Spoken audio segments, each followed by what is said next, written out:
Welcome to Walking with Jesus Bible Study. We're going to be in the book of Romans, chapter 1, verse 20.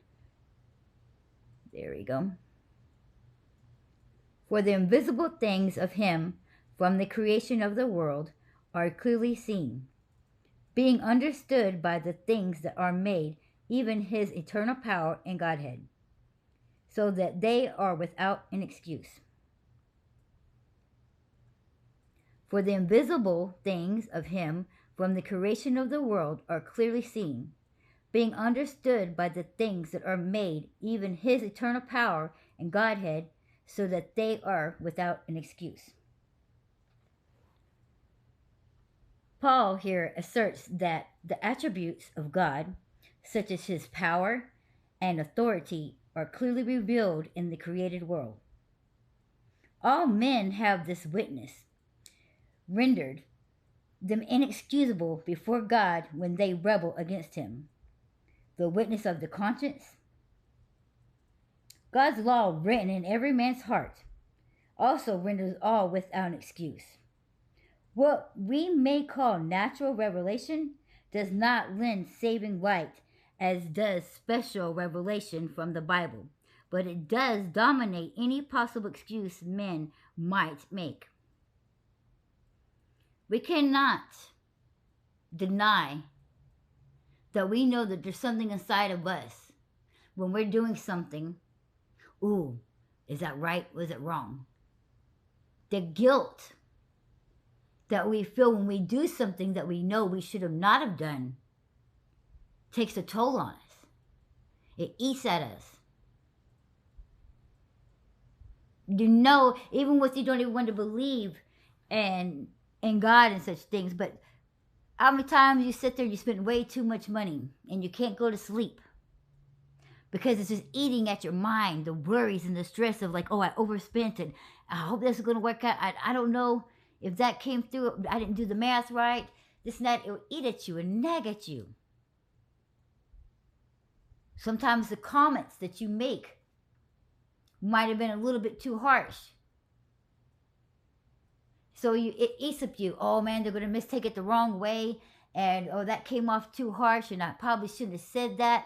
And it just eats at you and you keep replaying it over and over again because now you got to go back to work the next day. And you just don't know how it's going to be played out. You know, if it hurt them too much, you know, they're going to go and say this and do that. And, you know, it leads to all kinds of things and it just eats at your mind. God does that inside of you. That's the part of God that lives in you to help you determine between right and wrong. And there's a lot of us that are Christians that's sitting there in our walk, and we're always like wondering about, oh, I need the power of discernment, and why can't I figure this out? Every bit of us has a part of discernment in us. You can automatic your gut tells you. It's easy to determine when it's something eating at you. The way it makes you feel afterwards. You could tell then that was either the wrong thing to do. More likely it tells you that it was the wrong thing to do because that's what eats at you. Gives you the bubble guts and makes your mind just stress and you just worry constantly over and over and over it. And just because some things give you peace when you do it doesn't make it right. Doesn't mean that it's correct. It just may mean that you believe what you did was correct. So it's not going to bother you, but doesn't mean that it was the correct thing to do. There's a lot of people who still and do all kinds of sinful things, and they are at peace with themselves when they do it. That doesn't make us right just because they've had peace. And there's a lot of people that use an excuse as why they can do things. Oh, well, it gave me peace afterwards, so it's okay, it was right. Y'all better watch out for that. It's another lie of the devil. It means you're just too comfortable with that wrong. You're too comfortable with that sin that it no longer bothers you. That you are at peace with doing something that wrong. That means you really need to get your heart in check. You really need to get your actions together. If you're finding peace and doing things that are sinful.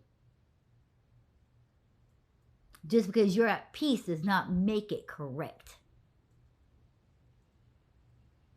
And when it comes to, listening to other preachers or pastors or somebody in the Bible study, the best way to discern if what they're telling you is true or not is for you to be in the Bible yourself. That's the best and only way. Let God reveal to you the truth. Don't be taking every person's word, because every person's interpretation is going to be different. And not all are going to be wrong just because one interpreted this way different and the other person interpreted this way different. Doesn't mean that they're both wrong or one of the others wrong. They could both be very right. Because as we understand and know that the Bible means so many different things, it has so many hidden things inside of them, and it can mean more than one thing.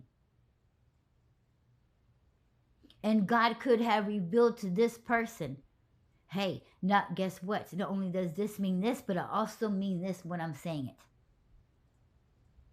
So it doesn't necessarily make a lot of people wrong. Just some people have a different revelation than the other people that God has revealed to them. But for you to determine if somebody is being correct or wrong, is for you to be in the Bible. It's for you to talk to God so that He can reveal it to you and give you the knowledge of understanding, which He will do.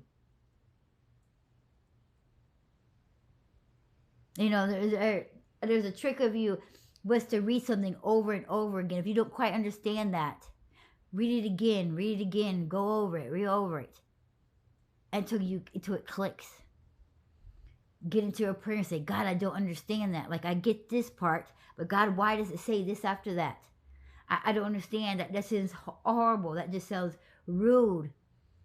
And why would you say that? Why would they do it do those things to the people? There's like a lot of people don't realize the whole real reason why God flooded the whole earth. It wasn't because it was any of His children. They were all the Nephilims, all the giants, and all the people who had sit there and disobeyed God and sinned gratefully, and there was not a clean person among them. He just didn't get rid of all His creation of the human beings. He was getting rid of the evil. See, you get revelation when you read. God would reveal things to you.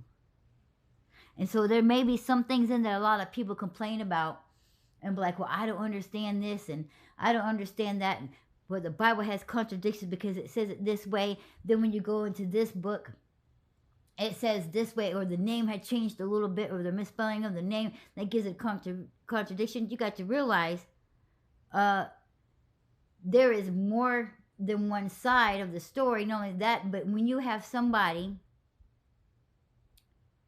who is telling it from this angle, you got another person over here who's telling it from their angle. And even though this is from a different angle, it's still the same story.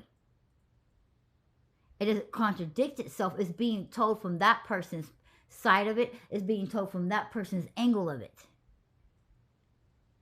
And in some things, when it repeats itself, is not wrong. Just like when it's talking about that one book in there where, I had it right there at the tip of my tongue, and then it just blew away. But where there, I forget what it was, but it was telling something, and then somebody told it again, and they're saying, well, how could it be two parts of the same story when it was told differently?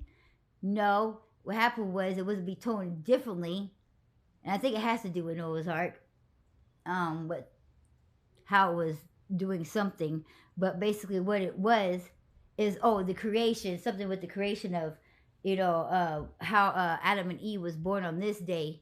And then that's exactly what it was how Adam and Eve, it says on the first part in Genesis, it says that they was born on the seventh day. Then if you go a little bit further down, it talks about they was born on a different day. No, it's talking about when God did Adam and Eve, and then He created them, but He made Adam first, and then He had Adam name all the animals, and then He created Eve. So one of the stories is talking about after Eve was created, and one of the stories is talking about before Eve was created. And so a lot of people get that twisted, and I wish I would remember that correctly, but I didn't. But I'm glad it came to me at the end of the time right there. But it's easy to get